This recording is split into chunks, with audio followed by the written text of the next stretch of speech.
Assalamualaikum warahmatullahi wabarakatuh. Masih bersama saya Kristanti Dwi Ratnasari, mahasiswi UIN Sunan Ampel Surabaya dengan NIM H722191023. Kali ini saya akan membahas Arima non-musiman dan non-stasioner dengan 3 aplikasi. Yang pertama yaitu menggunakan Minitab, yang kedua menggunakan R, dan yang ketiga menggunakan SAS. Langsung saja simak video berikutnya. Oke teman-teman, kita langsung membuka Minitab dan menginputkan data yang akan kita lakukan analisis. Yang pertama kita membuat plot time series plot. Oke. Nah, ini kita menggunakan data thread ya teman-teman. Oke. Ini adalah data plot yang kita miliki. Ini merupakan data yang stasioner, tapi kita juga perlu mengecek untuk menguji kestasioneran. Yang pertama varian dan juga min. Langsung saja kita uji varian dengan bookchalks.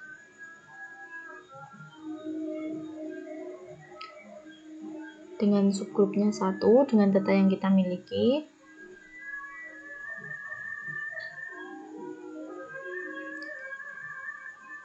Oke, kita hapus dulu.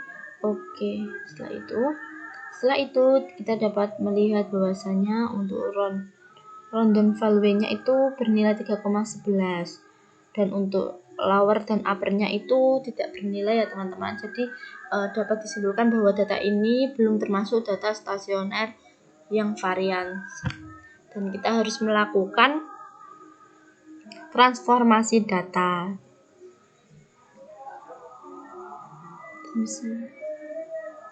Control Shift box, lalu kita pilih option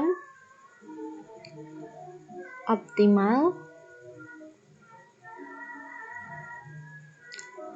kita taruh di kolom C2. Oke. Nah, ini merupakan data trans. Nah, setelah itu kita lakukan uji trasioner varians dengan data trans. Kita lihat.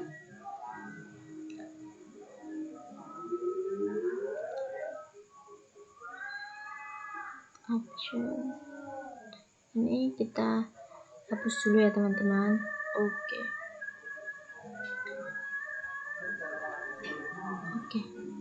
Nah, dari sini kita memperoleh nilai random value-nya sebanyak 1 dan nilai lower upper-nya itu melewati 1. Jadi sudah disimpulkan bahwa ini datanya merupakan data stasioner yang varian. Setelah itu kita lakukan uji stasioner mean. Yang pertama yaitu dengan ACF.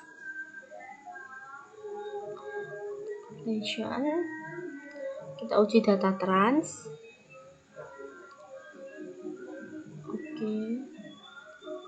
Nah, pada plot kali ini cut off leg pertama. Jadi dapat disimpulkan bahwa kita dapat menggunakan model MA1.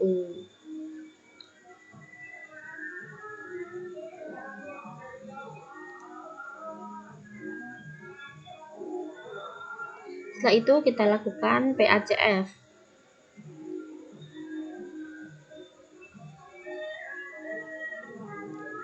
Pada plot PACF ini juga cut off pada leg pertama. Jadi dapat kita gunakan model AR1. Jadi kita ada 3 model ya teman-teman. AR1, AM1 dan Arima 11. Yang pertama kita lakukan yaitu pemodelan AR1. Kita hapus dulu untuk forecast-nya. Residual, oke. Nah, ini adalah residual dari AR1. Setelah itu kita lakukan. Nah, di sini kita memperoleh nilai wedge nodes-nya dengan value-nya melebihi 0,05. Jadi ini sudah merupakan data yang dapat digunakan untuk melakukan peramalan. Setelah itu kita lakukan distribusi normal, uji distribusi normal pada data AR1. Nah, di sini nilai p-value-nya itu melebihi 0,01. Jadi ini merupakan distribusi normal. Setelah itu kita lakukan pemodelan yang kedua, yaitu pemodelan AM1.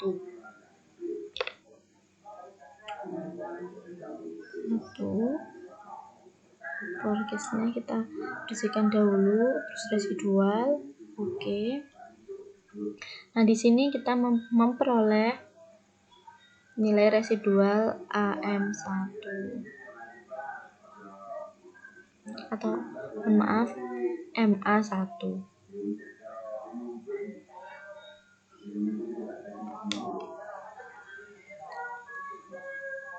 Dengan nilai estimasinya berikut dan juga nilai weight loss-nya dengan p-value-nya yaitu dengan melebihi 0,05.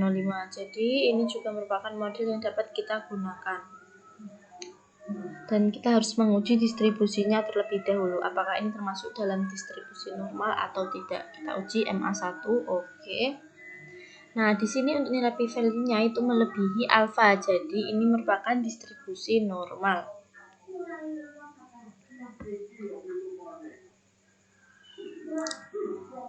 Setelah itu, kita lakukan pemodelan yang ketiga, yaitu pemodelan A511. Oke. Nah, di sini untuk nilai residualnya dari A5 1,1.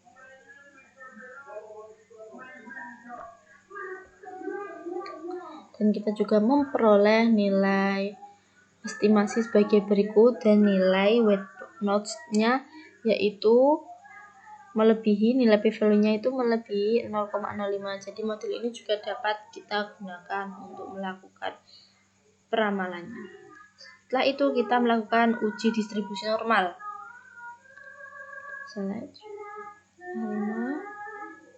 Di sini nilai p-value-nya juga melebihi alfa, lebih besar daripada alfa.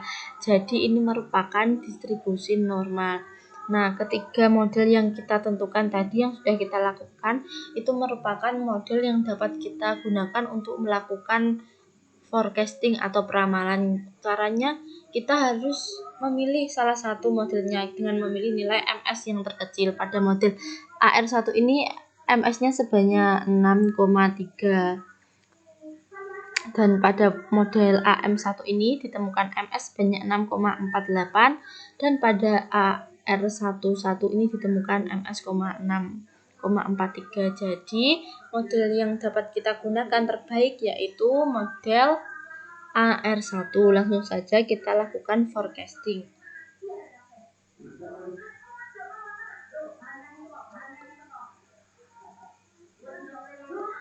12 bulan yang akan kita lakukan percobaannya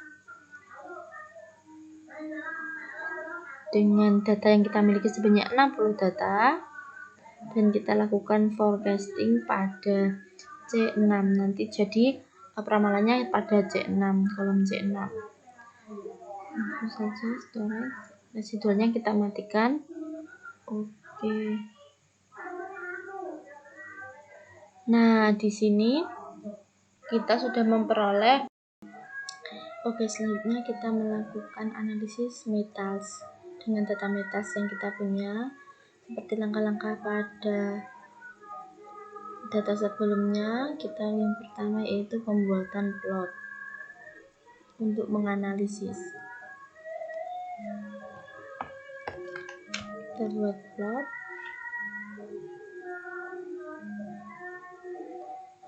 Dari plot yang dihasilkan ini merupakan tidak ditunjukkan bahwasanya ini stasioner. Jadi dapat ditunjukkan dengan random value 3-nya. Kita cek langsung.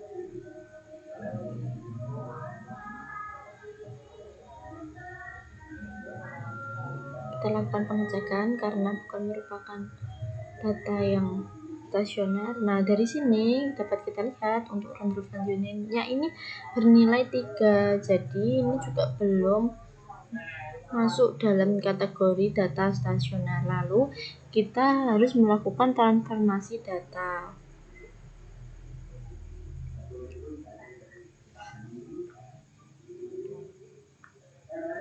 Kita gunakan optimasi.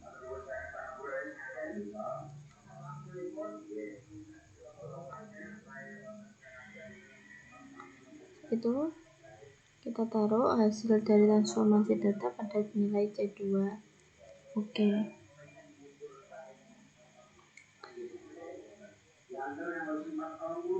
Kita beri nama trend 1. Setelah itu kita lakukan uji box box lagi untuk melihat apakah data ini sudah bisa disebut data stasioner atau belum. Oke, option. Kita taruh pada kolom C3. Oh iya, ini di sini Randolph-nya itu bernilai 1 dan untuk nilai lower upper-nya ini juga melewati angka 1. Jadi selanjutnya kita dapat melakukan pengecekan stasioner yang means, yaitu dengan menggunakan ACF. Kita lakukan pengecekan auto correlation dengan data trans. Oke. Dari plot ini dapat kita lihat bahwasannya ini datanya ini turun secara drastis. Jadi belum termasuk dalam kategori data yang stasioner dan perlu dilakukan differencing agar data ini bisa disebut dalam kategori data stasioner. Kita lakukan time series differentiating gunakan data trans 1, kita taruh dalam kolom C3 untuk differencing ini. Oke. Setelah itu kita berikan nama agar kita tidak bingung. Setelah itu kita lakukan pengecekan dengan ACF kembali. Apakah data ini sudah bisa dikatakan data stasioner atau belum? ACF auto correlation. Nah, kita menggunakan data difference 1. Nah, di sini terlihat juga bahwasanya data ini belum ada yang keluar. Jadi data ini juga masih belum bisa disebut dengan data yang stasioner, maka harus dilakukan differentiating yang kedua. Kita lakukan hingga data ini bisa disebut data stasioner. Kita lakukan kasih kolom C4 untuk data differentiating yang kedua ini. Oke. Kita beri nama. Setelah itu kita uji lagi apakah data ini sudah bisa disebut dengan data stasioner, sudah masuk dalam kategori data stasioner atau belum, dengan ACF. Oke. Nah, di sini sudah ada cut off pada garis pertama. Jadi di sini juga dapat kita simpulkan bahwasanya ini masuk dalam data MA dengan model MA1 yang bisa kita gunakan. Setelah itu kita cek dengan plot. Apakah sudah terlihat bahwasanya plot data ini merupakan data yang stasioner ataukah belum?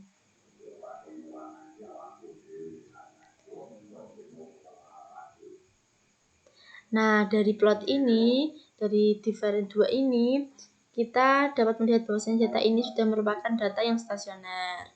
Nah, dari sini, dari nilai ACF ini, kita dapat menentukan model seperti yang sudah saya bilangkan tadi. Model yang kita dapatkan yaitu model MA1. Setelah itu kita lakukan PACF.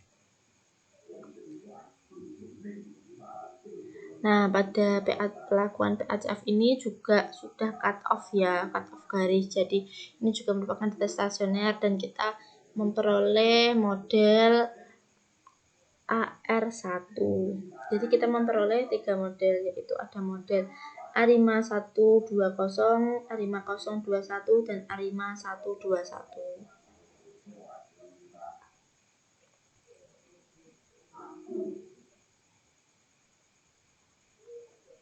Langsung saja kita lakukan pemodelan Arima 120 2.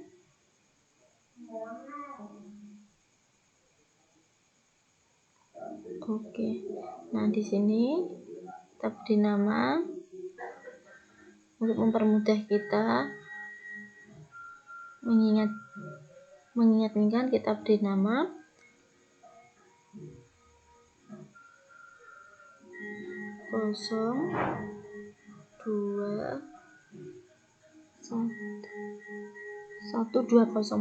120. Di sini ada nilai weight notes-nya, juga p-value-nya ini juga melebihi 0,05. Jadi ini dapat digunakan untuk melakukan forecasting. Jadi model ini dapat dilakukan forecasting, tapi sebelumnya kita harus menguji distribusi normal. Start.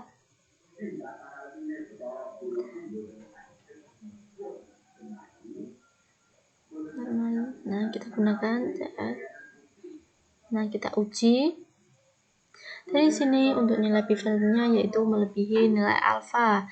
Jadi data ini merupakan data yang normal dan dapat digunakan untuk melakukan forecasting. Setelah itu kita lakukan pemodelan data 021 atau 021.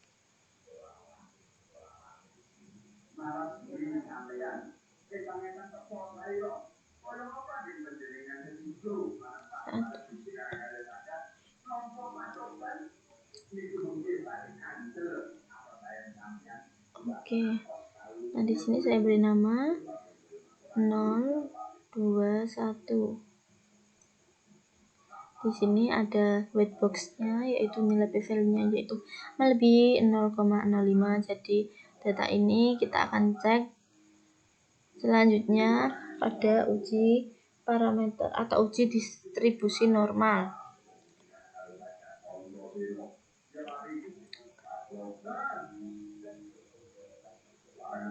Oke. Nah, di sini pada uji distribusi normal ini nilai p-value-nya juga melebihi alfa. Jadi data ini bisa digunakan untuk forecasting atau peramalan. Setelah itu kita lakukan metode yang terakhir yaitu 121, diperoleh hasil sebagai berikut ini. Ini kita beri nama dulu. Setelah itu ini hasilnya estimasi.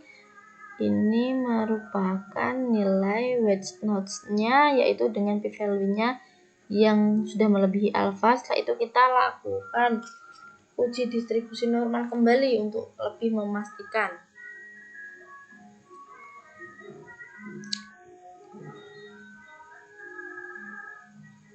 Di sini uji distribusi normalnya untuk nilai p-value-nya yaitu sudah melebihi alfa. Jadi dari ketiga model tersebut dapat digunakan untuk melakukan reformasi. Namun kita harus memilih salah satu yang terbaik. Caranya yaitu kita menentukan atau melihat nilai MSE-nya yang paling kecil merupakan model yang terbaik untuk melakukan reformasi peramalan. Ini untuk yang pertama. Ini untuk yang terakhir nilai MS-nya kita lakukan. Dan nilai yang terkecil yaitu nilai 121. Jadi kita lakukan forecasting dengan nilai ini. Kita melakukan peramalan 12 peramalan dan data yang kita miliki sebanyak 60 data. Kita taruh dalam kolom C8. Oke. Kita matikan residualnya. Oke. Setelah itu oke. Nah, di sini merupakan peramalan yang kita lakukan. Aplikasi yang kedua yang kita gunakan yaitu aplikasi R. dimana ini package-nya yang akan kita gunakan untuk melakukan forecasting. Yang pertama yaitu kita memanggil data. Di sini saya sudah mempunyai data sebanyak 60 data dan 3 variabel. Di sini saya gunakan variabel trade ya, yang akan kita lakukan peramalan. Yang kedua yaitu kita melakukan plot time series. Kita melakukan plot data. Dari plot ini kita dapat melihat bahwasanya data ini merupakan data yang stasioner, tapi kita juga akan menguji kestasionasan data dengan varians. Lalu kita run. Di sini diperoleh nilai varian sebanyak 1,9. Jadi kita harus melakukan transformasi data karena nilai varian dengan nilai tersebut itu belum termasuk dalam data yang stasioner. Kita lakukan transformasi data. Setelah kita lakukan transformasi data, kita dapatkan hasil, kita cek kestasioneritasan means dengan data original terlebih dahulu. Kita run, kita peroleh data sebanyak 4 sampai 3, jadi data ini sudah melebihi atau melewati angka 1. Setelah itu kita lakukan plot autocorrelation ACF dan PACF. Nah, dari plot ini juga terlihat bahwasanya data kita ini sudah masuk dalam kategori data yang stasioner. Ada 2 model yang dapat kita gunakan, tapi kita dapat melakukan dugaan model secara otomatis dengan menggunakan R ini. Model yang kita peroleh yaitu model AR1 atau ARIMA 100. Tapi kita juga dapat melakukan model secara manual yaitu ARIMA 100. Diperoleh hasil, kita run dulu. Kita peroleh hasil sebagai berikut, nilai value-nya, nilai lain-lainnya kita peroleh sebagai berikut. Setelah itu kita lakukan pemodelan yang kedua,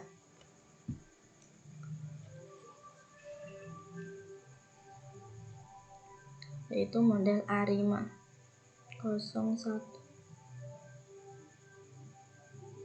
Dan kita peroleh hasil sebagai berikut.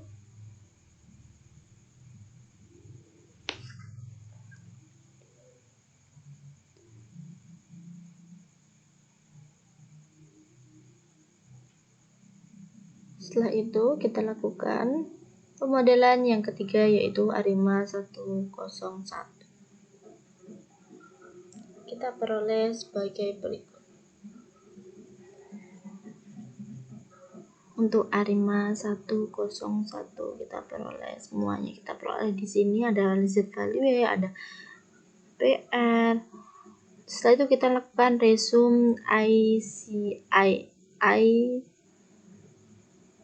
Kita peroleh nilai sebagai berikut. Nilai yang paling kecil dapat kita gunakan untuk melakukan peramalan. Kita melakukan eksplorasi. Nah, ini hasil dari eksplorasi yang kita lakukan. Setelah itu kita lakukan uji asumsi residual. Kita bentuk dalam bentuk plot ya teman-teman. Ini adalah plot dari residual. Setelah itu kita lakukan pengujian, secara pengujian. Peroleh hasil sebagai berikut dengan nilai p-value-nya yaitu 0,7. Ini merupakan nilai yang sudah cukup baik. Setelah itu kita lakukan uji white noise. Diperoleh sebagai berikut. Di sana ada nilai p-value-nya yang sudah cukup baik. Setelah itu kita lakukan prediksi atau peramalan.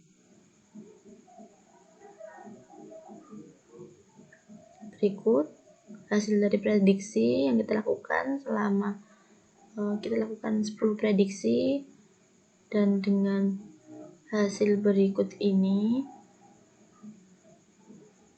dan juga dengan plot berikut ya. Setelah itu kita lakukan langkah yang sama, namun kita menggunakan data yang berbeda. Kita menggunakan data metals. Langsung saja untuk package-nya tetap kita menggunakan package yang sama. Di sini kita menggunakan memanggil data terlebih dahulu seperti langkah yang pertama pada sebelumnya. Kita gunakan 60 data dengan 3 variabel yang saat ini kita gunakan data metals. Saja kita lakukan plot time series-nya. Di sini terlihat bahwasanya plot time series ini juga belum merupakan data stasioner. Tapi kita cek dulu untuk stasioneran variansnya. Di sini juga hasilnya itu bukan merupakan hasil dari data yang stasioner ya, jadi kita lakukan transformasi terlebih dahulu. Ini hasil dari transformasinya, kita bentuk transformasi. Setelah itu kita lakukan cek stasioneran yang means. Kita lakukan dengan menggunakan peroleh data sebagai berikut. Karena kita telah melakukan transformasi data, ini data yang sudah kita peroleh. Setelah itu kita lakukan plot ACF dan PACF-nya. Kita lihat untuk plotnya seperti apa. Di sini untuk plot PACF dan ACF-nya ini masih belum bisa dibentuk. Lalu kita lakukan diferensiasi 1, karena ini merupakan bukan data musiman juga. Kita peroleh data diferensiasi sebagai berikut dan bloknya sebagai berikut. Masih belum terlihat bahwasanya ini merupakan data yang stasioner. Lalu kita lakukan di ACF dan blok PACF-nya. Nah, masih sangat jauh dari memenuhi kestasioneran data. Kita lakukan diferensi yang kedua. Nah, di sini sudah terlihat dari plotnya bahwasanya ini merupakan data yang sudah stasioner kan. Setelah itu kita lakukan plot ACF dan PACF-nya. Dari sini sudah sangat terlihat bahwasanya ini merupakan data yang sudah stasioner. Kita memperoleh beberapa model. Ini kita lakukan dugaan model. Terus kita melakukan pemodelan. Yang pertama kita memperoleh nilai 120. Langsung saja dengan hasil sebagai berikut. Kita peroleh. Langsung kita pada yang kedua yaitu ARIMA 320 diperoleh hasil sebagai berikut untuk nilai p-value-nya, nilai error-nya. Setelah itu kita lakukan pemodelan 021 diperoleh sebagai berikut, dan ARIMA 121 diperoleh sebagai berikut. Setelah itu ARIMA 321 juga diperoleh hasil seperti berikut ini. Setelah itu kita melakukan resume AIC. Ini digunakan untuk menentukan, karena semua modelnya dapat kita gunakan untuk melakukan peramalan, jadi kita lakukan meresum AIC-nya.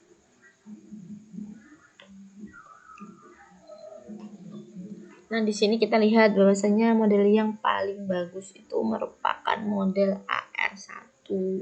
Jadi kita dapat menggunakan AR1 ini untuk pemodelan kita. Kita lakukan eksplorasi, diperoleh grafik sebagai berikut. Kita lakukan uji asumsi residual dengan hasil berikut ini. Setelah itu kita lakukan pengujian. Kita run. Diperoleh hasil p-value-nya itu bernilai 1, bahwasanya ini merupakan nilai terbaik. Setelah itu kita lakukan uji weight noise. Diperoleh hasil yang sangat baik juga. Beberapa pengujian.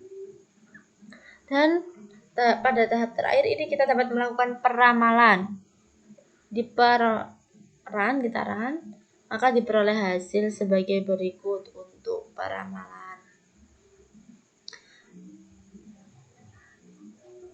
dengan plot. Dan aplikasi yang terakhir kita gunakan yaitu kita gunakan aplikasi SAS. Di sini langkah pertama yaitu kita menginputkan data yang sudah kita punya. Setelah itu kita masuk dalam tahap identifikasi data. Jadi data yang kita miliki akan kita identifikasi, lalu tahap estimasi. Setelah itu baru akan dilakukan tahap peramalan. Namun setelah tahap peramalan, kita juga harus melakukan uji normalitas residual untuk menguji. Dan yang terakhir yang kita lakukan yaitu menampilkan output. Itu kita run tahap-tahap yang sudah kita buat dalam SAS atau SAS, diperoleh hasil sebagai berikut. Di sini yang pertama ini merupakan plot yang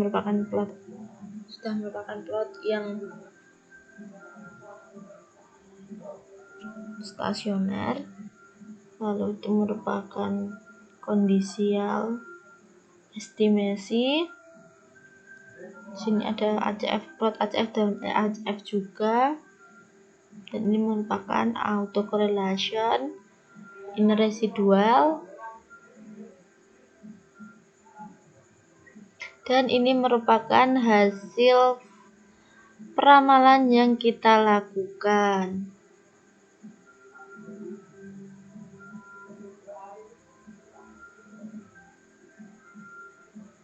Di sini ada beberapa keterangan dari SAS yang dapat kita temukan, seperti uji distribusi normalnya menggunakan Kolmogorov dan lain-lain. Nilai p-value-nya juga sebagai berikut ditampilkan.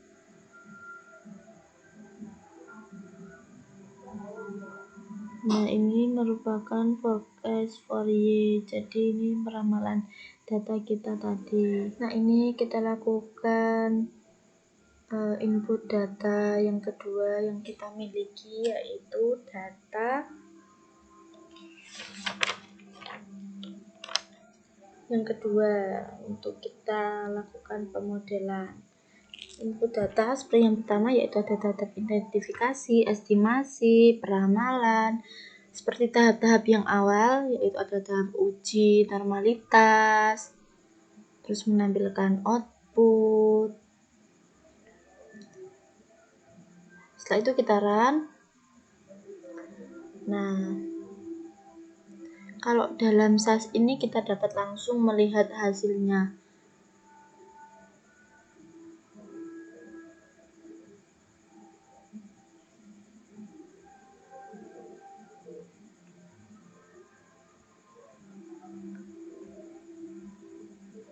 Nah, di sini ada hasilnya.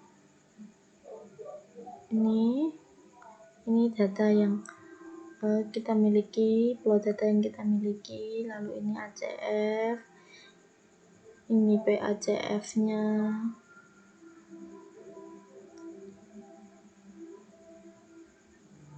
ini kondisialnya, ini parameternya yang kita gunakan. Ini kita lakukan residual.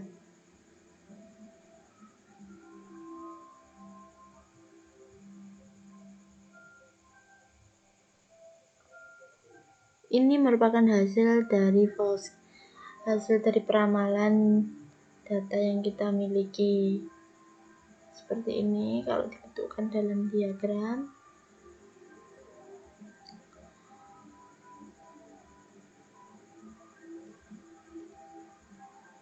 Ini merupakan pengecekan distribusi normal.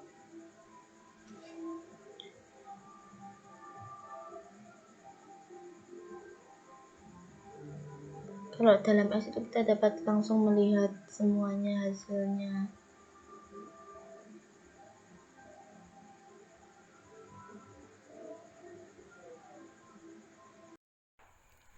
Berikut merupakan video penjelasan dari saya. Semoga bermanfaat bagi kalian.